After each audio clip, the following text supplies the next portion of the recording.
زنانه دي دا خبره ده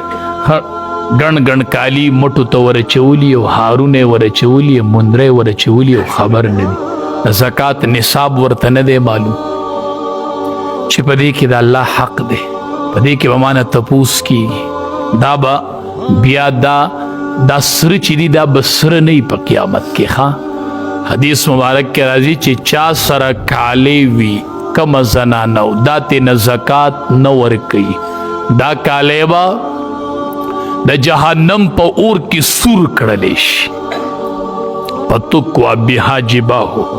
رنبې به پې وله دا تندې داغ کی بیا به وله پې دا اړخ داغ کی او بیا به وله پې دا شا داغي دا ټکور به پې دله ورکوي دا نن بنګړې دی او دا په آخرت کې د ټکور د پاره وسپنه ده په دې به د وجود الله ټکوري څومره ټیم به دا ټکوري څومره ټیم چې د قیامت ورځ دا به شروع وي دا ټکور